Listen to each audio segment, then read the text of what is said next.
Welcome to the New York Now podcast, a modern wholesale market for retailers and specialty buyers seeking diversity and discovery. Gathering twice a year in America's design capital, New York City, it's where buyers and designers unearth a refreshed and dedicated collection of eclectic lifestyle products. Hi, New York Now podcast listeners. My name is Amy Loewenberg, and I'm the Retail Relations and Partnership Development Manager for New York Now. Today, I am talking with Audrey Woollen, the founder and creative director of Urbanic Paper Boutique, a nationally and internationally recognized stationery and gift brand in Los Angeles. Her boutique is located on the ever-popular Abbot Kinney Boulevard in Venice. And over the past 15 years of establishment, Urbanic has attracted a great deal of press, a large social media following, and has developed collaborative signature lines with some of the nation's top designers, as well as her own Urbanic brand. Audrey has been on the board of advisors for the National Stationery Show, is on the editorial board of Stationery Trends magazine, a judge for the Louis Awards, top drawer in London, and the noted trade show. She has been a brand consultant for emerging and established stationery lines, and Woollen has given dozens of talks and seminars, both nationally and in Europe. She is a working mom and considered an industry leader within the stationery and design community. Audrey, thank you so much for joining me today. Thank you so much for having me. I know that you're a fan of New York Now, but you should know that I'm a huge fan of yours. I had such a fun time when I was in your store last year, and I can see that you have a highly trained eye for everything that is fun and serious and everything in between.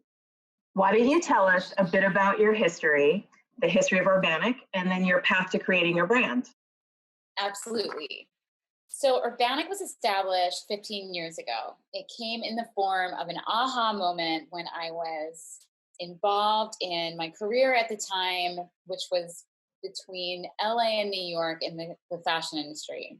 I was repping clothing and designers basically across the country, and I loved what I did for the fast-paced, ever-changing design, but realized that I had a deep love for paper and sentiments and things that were highly creative in the form of mail and thoughtful gifts, and had an idea to open up what I called at that time a paper boutique, which would highlight and showcase a lot of amazing designers that I knew existed that weren't out there on the main market yet, including my own line, which I had been working on at the time.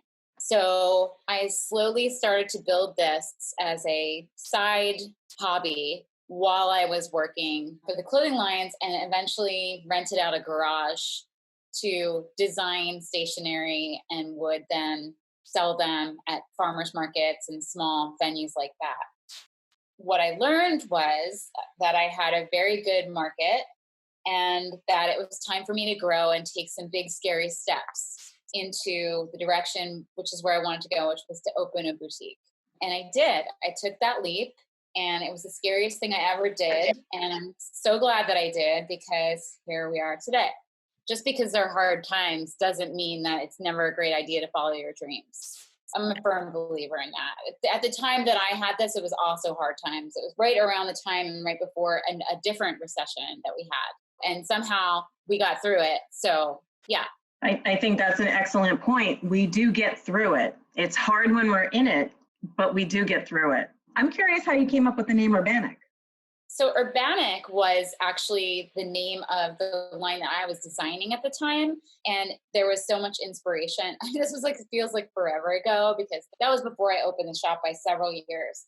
But the inspiration there was just a deep love of nature and organic things that come from nature, but also paired with a passion for cities and urban living and amazing architecture. And there's a juxtaposition of those two things, and that was very reflected in my designs at that time. And so the name Urbanic encompassed both. So did the location have anything to assist with this? Because I know you're on the ever-popular Abbot Kinney Boulevard in Venice. Had such a great time when I was out there, by the way. But I also know that this area has seen a lot of change over the years, and I know that you've been around since, I think, 2006. So you've probably seen a lot of that evolution of the location. Yeah. So tell us a bit about I maybe have seen it all, and I'm still mind blown. Yes. Well, so Abbot Kinney was definitely an up and coming block. Venice, probably 20, 25 years ago, was nothing at all like it is today. Not a very safe place. It's basically an urban city beach. A lot of crime and gangs, but also it's a beautiful little bungalow kind of city beach that's built around canals. It's like this Coney Island. I think it was coined the Coney Island of the Pacific or something along those lines. A lot of great history to that. When I moved to LA from the East Coast, I definitely wanted something that felt like you could walk or bike, or we don't really have an amazing public transportation system. So I like the idea of like living in close corners and having neighbors and places that you could get around easily. And Venice had all of that. So that being said, this became my home when I moved East Coast to West. Fell in love with Venice, even at that time. And there was this little street called Abbot Kinney that had maybe an art gallery, a clothing store, like a kind of shaggy coffee shop. And then in time, that started to fill in right around the time that I found my spot. And it just started building up to become something amazing. And then boomed. We got a lot of press. There was a lot of amazing shops, restaurants, galleries. It just became what was coined the coolest block in America. And that started to attract a lot of tourism, started building up, gentrifying the entire neighborhood, and then the whole thing just kind of took off. Well, I can definitely say that you are a destination spot on that avenue. So again, I'm going to say congratulations, because I think that's always just a mark of success when you're a destination location. There's never a dull moment there. I'll tell you, we see a lot of different kinds of people. I mean, we definitely see a lot of fun, like LA types that, you know, LA, but then there's a lot of colorful everything. I love it. I actually hear that California has had a change in its reopening status, and that's happened just recently, right? Yes. So as many of you know that might be listening, California, like New York, was on pretty serious lockdown for a good long time. And we had no idea up until 3 days ago, LA specifically, when we'd be able to open our doors again. And we found out just a couple days ago when our mayor announced that we could open our doors. He literally said on his live speech, tomorrow. And it was like, what? Did we hear you right? This isn't, you know, we would assume there would be some sort of other notice, but I think that his goal in kind of delivering it like that was with the understanding with all people that it's sort of an actual phase where we're going to slowly build back into it. And that's exactly what's happened. There's not a ton of people out. Doors aren't just like flinging open. It's not business as normal. So we're, like so many other small businesses, are sort of figuring it out day by day as how to abide by all the sanitary rules and keeping social distancing and the mask, but also rearranging our store, re-merchandising, and getting staff back put in there. The whole process all to itself. So it sounds like just when you are kind of at this place where you understand where you are and you're dealing with the current situation, now we're being challenged again with a whole new set of parameters of what we can do for our business. And so you're obviously having to restructure that a little bit right now. I'm 100% on board with abiding by the new regulations for social distancing when it comes to shopping or outdoor environments. The difficult part is understanding how to navigate through these new times, not understanding what the retail environment is going to be as far as shopping. Understood. Let's talk a little bit about actually Urbanic and your brand. I love your ideology of what we believe in, and I'm going to read them, and then we're going to talk about them, okay? Okay. Okay. So your ideology is pen to paper, chosen design, thoughtful detail, correspondence and nostalgia, cultivating community, creating tradition, personal connection, and good mail. So now I'm going to ask you, let's kind of discuss some of these in detail. Which ones resonate the most with you? And what are you looking to impart and share with your customers? Yes, every single one of these means something to us in one way or another, what we believe in. And I definitely think that these encompass who we are as a business and as a culture in this kind of community of paper and stationery and thoughtful gift giving and making someone's day. Chosen design is definitely important to me because that is basically the edit and the curation of the shop. And I think that that's what people really resonate with when they come in, when they feel a sense of warmth and beauty in the details of everything that we've chosen. But not only the product, but the way that we've got it merchandised, the way with the music that we're playing, candle that we're burning, that we want it to be a customer experience when you walk into Urbanic. And I think that chosen design is definitely one of the highest priorities in creating that experience. Thoughtful detail, that's, again, everything. It's the way that we package up the people's bags when we're handing it to them. It's the font on our receipt. It's the notes that we're putting into our web orders. It's the little freebies or extras that you get at the point of sale. It's just those little bits of thoughtful detail that are saying more than I just want to be a business in business to make money and that's that. It's so much more than that, and that goes right into cultivating community. Cultivating community has been the best part of my journey through Urbanic these last 15 years, easily, because we've done a lot of collaborations with different designers. We've done a lot of events, in-store events, whether they be a workshop or just a social or something that involves crafting together, making things. People come and meet, especially when social media kicked off with like blogs and Twitter way back in the day when all of this sort of began. People wanted to get out from behind their computers or off their phones and see people and meet them face to face. And we loved being the place for that. We actually held Pinterest. The very first face-to-face event that Pinterest had was in the backyard of Urbanic with Ben himself. Pinterest wasn't as gigantic as it is now, but at that time it was a bunch of people that loved Pinterest and were pinning and wanted to meet other Pinterest lovers. And so that's some history there, but that's cultivating community and personal connection at the same time. Creating tradition. I do it with my boys. I do it with my staff.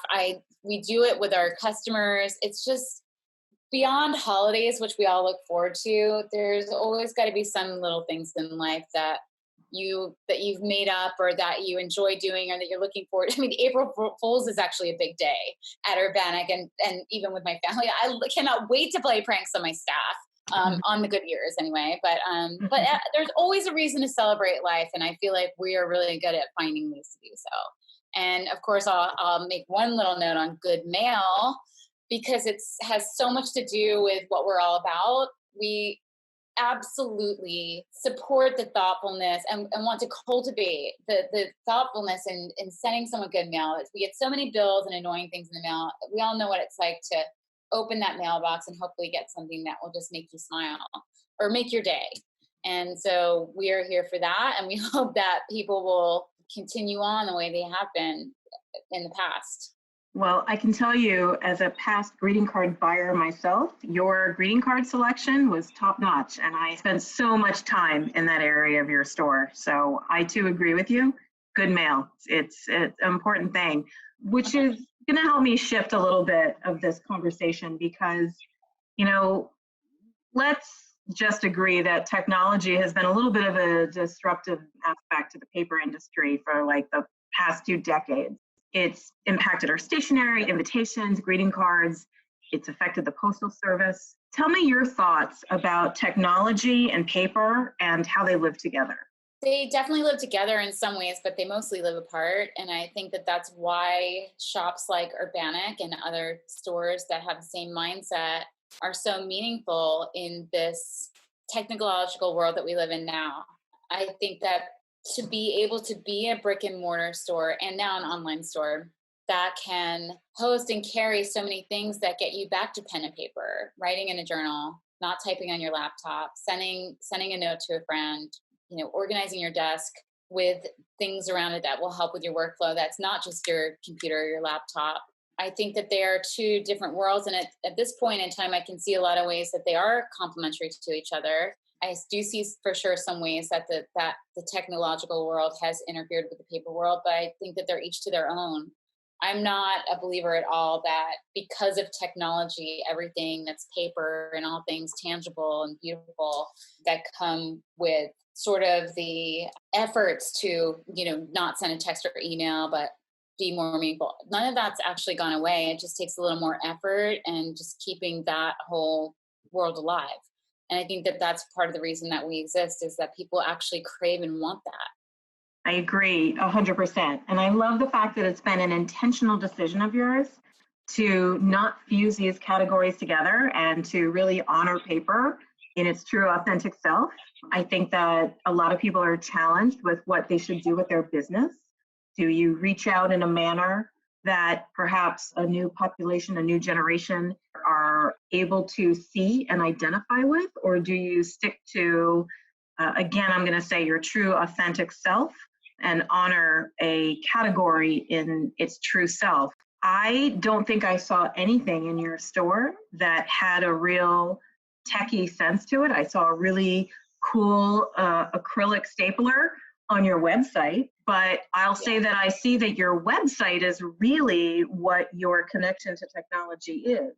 And that I know has evolved, especially after what we've been through, what we're going through. Why don't you speak to a little bit about that connection? We don't sell anything techy. I mean, the most we'll sell in that department is a really cute phone case, or maybe a charging cable that's convenient for your purse, or something along those lines.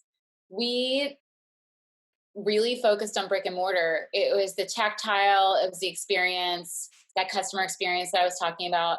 That was everything to us in our existence to date. That's what we've been focusing on and where our heart has been. Not that we didn't want to have an online store, it just wasn't our focus. When the pandemic hit and we were forced to close our doors, we did get turned around and put into a position where we had to quickly develop an online store, which is great. It's a great avenue to be able to bring Urbanic online, to be able to meet a larger number of people that aren't just visiting LA or in the neighborhood, LA residents. And so we've had a great response to that already.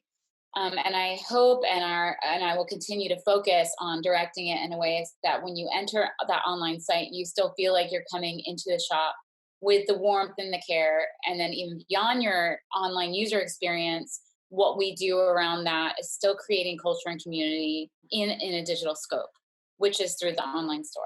So this is new for us. We're learning. We are learning a lot every single day, and it's challenging me in ways that I've never known, but I'm excited by it. And I feel that there is a way, and that this is just a channel. For us, it's just a brand new channel. It's like a new means to bring all that we believe in to a larger region of ways to meet people where they're at. And so I'm very grateful that we have an opportunity with the web. I know some people are like, what, you've been in business for 15 years? I'm like, an online site up yet?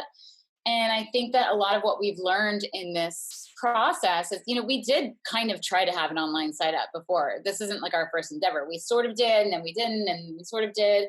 And the reason that it was always sort of pivoting back and forth like that is because it is another store. It takes attention and team and detail and thoughtfulness and marketing and stock, and being attentive to the details of that, just like you would be your brick and mortar retail store.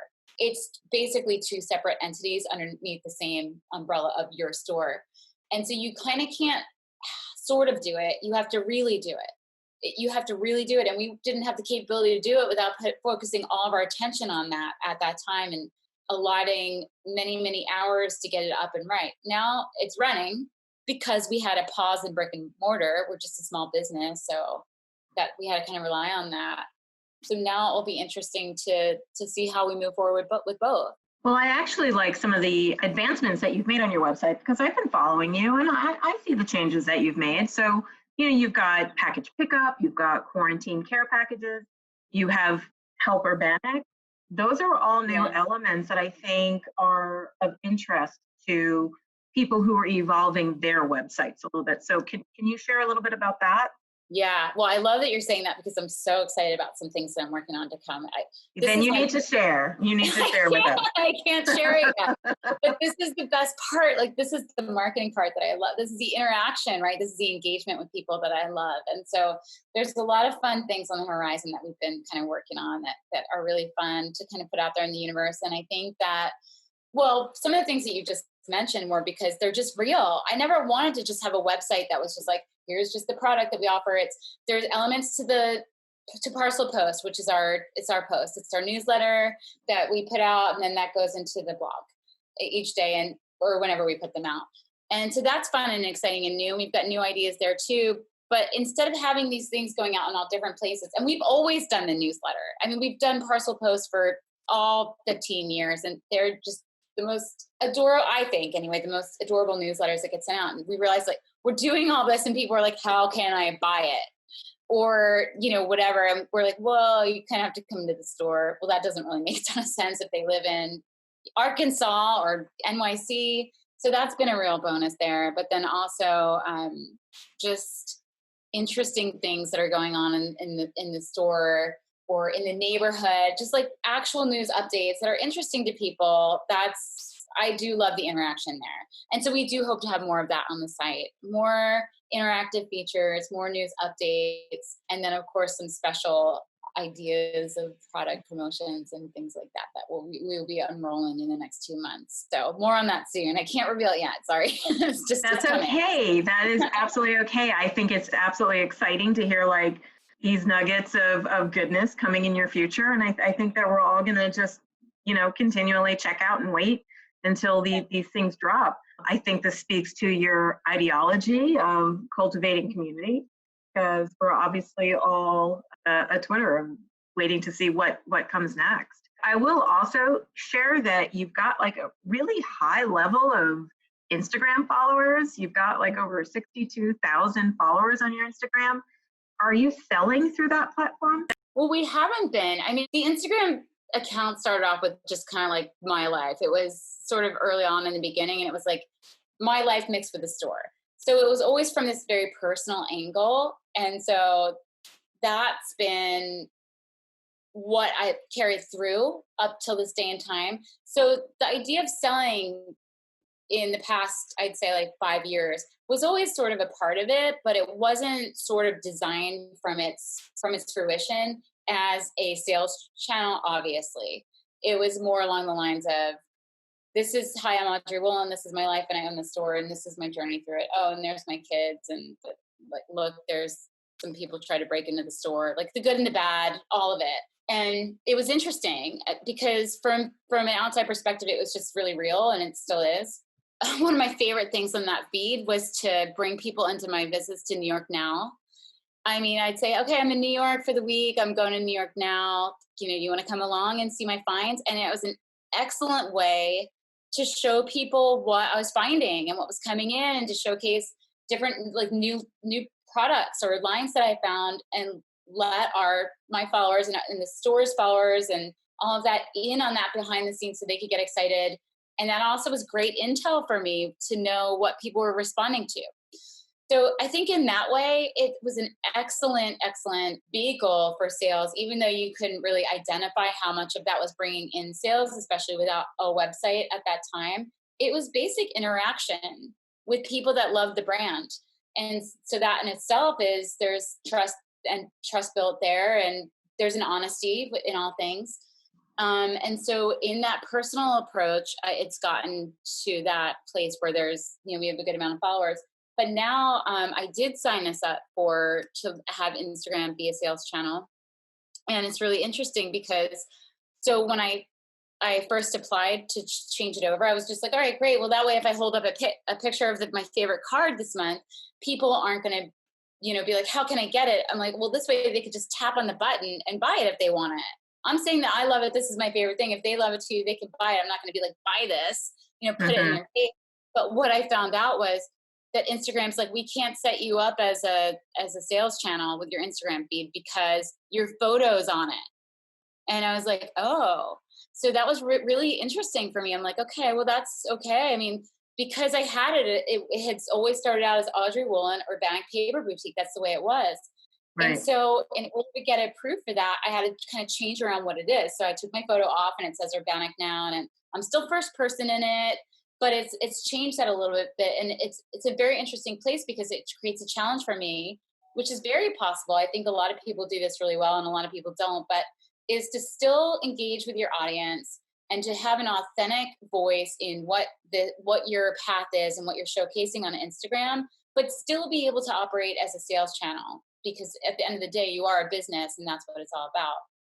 So now on this new avenue, I have the ability to tag all items that I want to sell.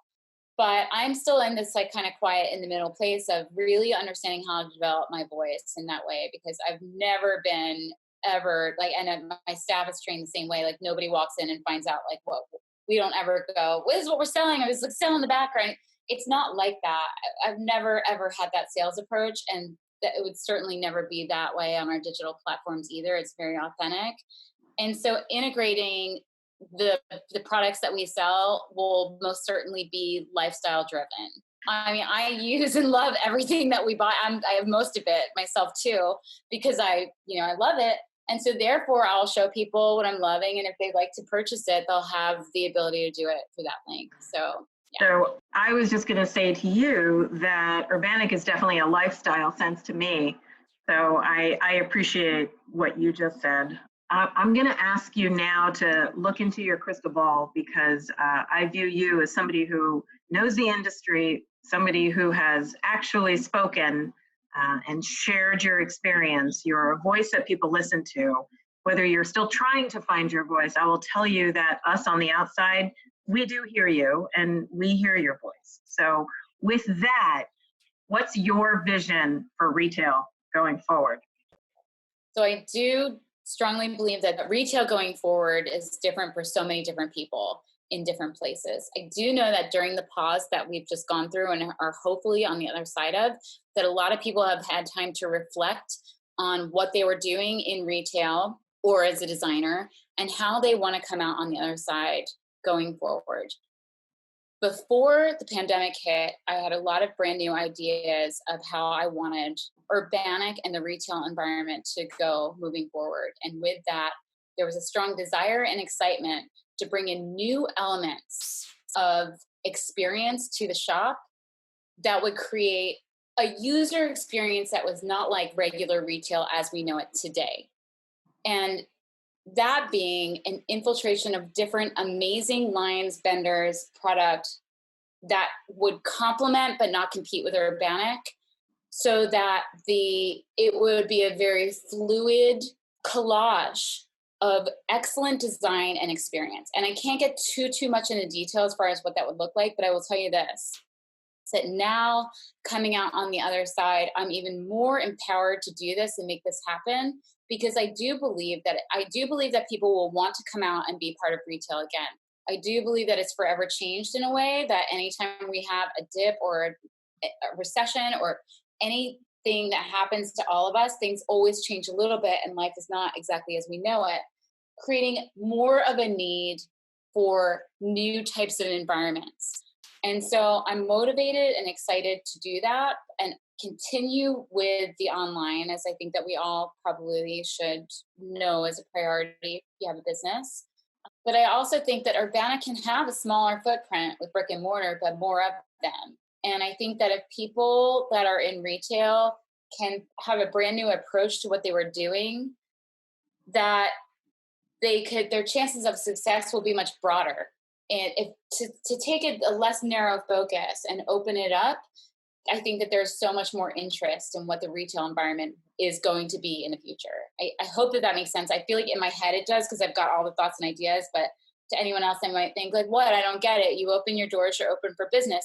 I just don't think that people just want to just go into a store anymore. They want to feel so many different feelings. They want to feel connection. Yeah.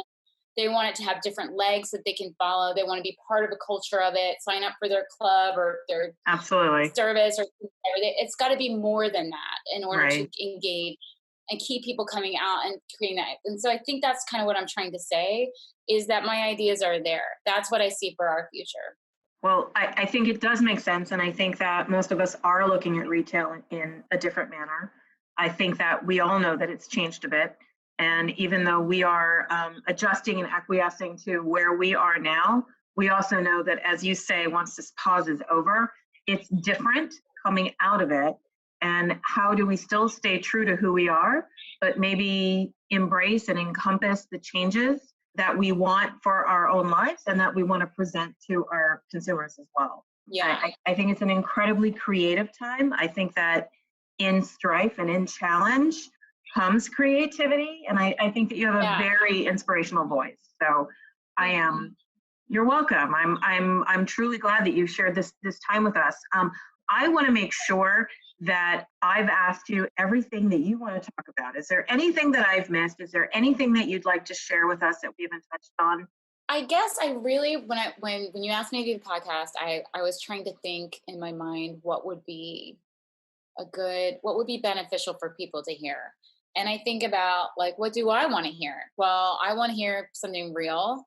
So I guess to whoever's listening, Urbanic does have like a solid brand name at this point. I'm so entirely grateful for that. But I also want you to know that our challenges have been great and that we're pushing through just like everybody. And so it's a day-to-day figuring it out. And I think that we as retailers and even the partnerships that we have with the lines that we work with, this is a great time to really pull together. This is a great time to lean on each other and learn from each other and to support each other and to help promote one another. This is a great time to collaborate with people in your neighborhood. I think that now more than ever gives us a chance to bring that human bit back into what we're doing as businesses and really create something brand new. And that's what I've been feeling. That's what I'm excited about. That's exactly kind of why I entered into this industry in the first place, was because of the meaningful part of it. When it gets down to that basic human realness, this is who we are and what we have right now. So I want to say that. I think I would like to say that I'm in love with an app that I just discovered called Canva. It's really, really something, because I have always had a little bit of trouble, the way my mind is kind of darts around and has a lot of different creative ideas, keeping track of them on my phone. And at this one, I can literally upload the photos onto my laptop, my desktop, and then create stories from there, which is so much better to have a canvas. So I'd like to share that in case that's helpful to anyone else. That is a great bit of advice. Thank you very much for that. Yeah. I think that's it. Yeah. I always love connections. So, I will be at the New York Now show in October. Well, I certainly hope that you'll schedule some time to walk with me. I would love to share your path. Oh, yeah. Miles. Absolutely. Yeah. What is the best way to connect with you? So our website is urbanicpaper.com. You can find us on Instagram at Urbanic.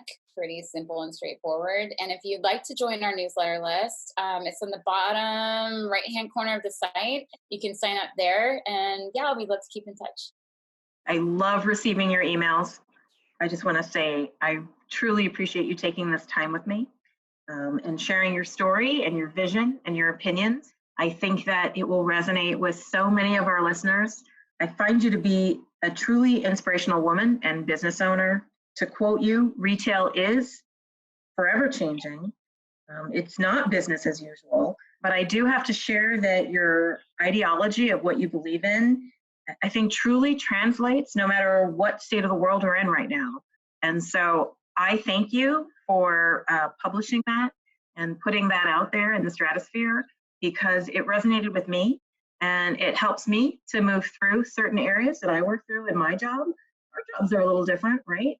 But it overlaps. I just want to say in a very collaborative way, you've helped me. So I want to thank you for that. Thanks, Amy. That means so much to me. Thank you for saying so. Thank you. You are very welcome. I look forward to seeing you soon, and I'm going to hold you to that. We're going to walk in October, okay? Okay, sounds good.